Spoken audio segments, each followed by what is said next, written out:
Battle Through the Heavens atau sering disebut BTTH. Siapa sih yang nggak tahu judul ini? Tapi jujur aja, belakangan ini suasana di fandom BTTH terasa chaos banget. Di satu sisi, dia masih memegang tahta sebagai Raja Donghua. Tapi di sisi lain, kritik pedas bahkan sebutan Donghua sampah makin sering terdengar.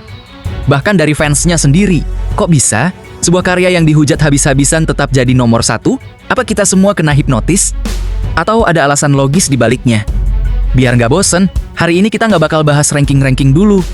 Kita bakal bedah paradoks BTTH, kenapa dia tetap berjaya meski dihujani kritik, dan kenapa sensornya terasa jauh lebih kejam dibanding Donghua lain.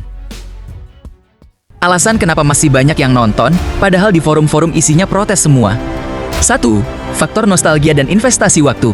Bagi banyak fans veteran, nonton BTTH itu sudah bukan soal kualitas lagi, tapi rutinitas. Bagi yang sudah mengikuti Xiaoyan sejak tahun 2017, ada rasa sayang kalau berhenti sekarang. Ini yang disebut Sengkes Fallacy, merasa sudah investasi waktu bertahun-tahun. Jadi penasaran ingin melihat ujungnya bagaimana? Ini sudah jadi comfort mingguan bagi banyak fans. 2. Visual yang masih raja, secara objektif. Kebanyakan kritik BTTH itu soal alur ceritanya, tapi dari segi visual, motion magic masih memberikan kualitas di atas rata-rata. Efek api surgawi dan koreografi fight-nya tetap memanjakan mata. 3. Formula Zero to Hero yang nagih. Perjalanan Xiaoyan dari orang yang dihina sampai menjadi penguasa benua adalah formula yang sangat memuaskan. Siapa sih yang nggak senang melihat orang yang diremehkan tiba-tiba comeback dan membungkam musuhnya? 4. Fenomena hate watching. Nah, ini yang menarik. Industri nggak peduli kamu nonton karena cinta, atau nonton cuma untuk mencari celah buat menghujat. Haters atau fans rival yang nonton buat bahan argumen tetap dihitung sebagai satu view. Semakin ramai yang debat, semakin viral judulnya. Dan makin banyak orang penasaran untuk ikut menonton. Kenapa sensor BTTH terasa lebih ketat? Sekarang masuk ke poin paling panas. Kenapa sensornya ketat banget sampai momen ikonik di novel banyak yang hilang? Ada 5 alasan besar yang mungkin belum banyak kalian tahu. 1. Status produk etalase flagship. BTTH adalah wajah utama Tencent. Di Tiongkok, semakin besar sebuah judul, pengawasan NRTA lembaga sensor makin ketat. Kalau judul kecil melanggar, mungkin luput dari radar. Tapi kalau BTTH melanggar, satu platform bisa kena masalah besar. 2. Target audiennya all ages. BTTH didesain buat semua umur, dari anak sekolah sampai dewasa. Otomatis, mereka harus pakai standar paling aman. 3. Aturan moralitas. The king must be clean.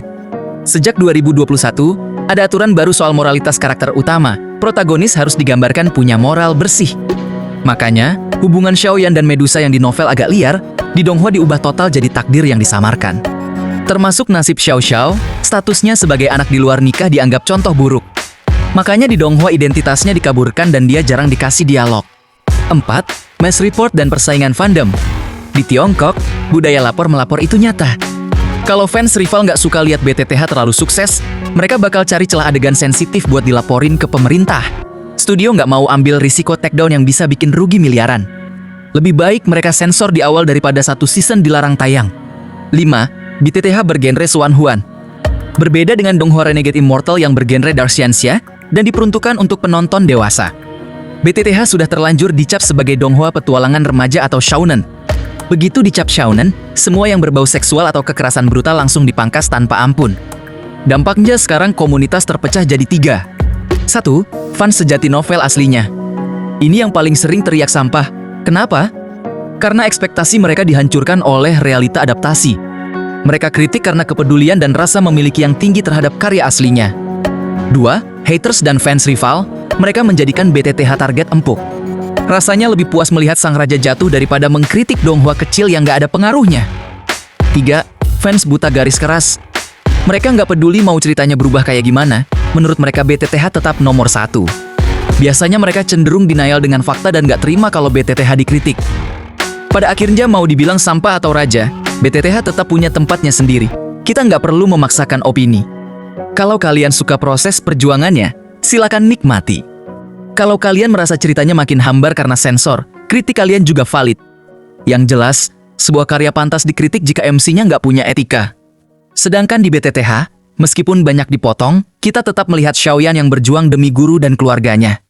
Jadi kalian ada di kubu mana? Fans yang tetap setia, pembaca novel yang kecewa, atau cuma penonton santai yang nggak peduli sensor? Tulis di kolom komentar ya. Jangan lupa like dan subscribe untuk bahasan Donghua selanjutnya. Fanhua Channel pamit undur diri. Sampai jumpa di video selanjutnya.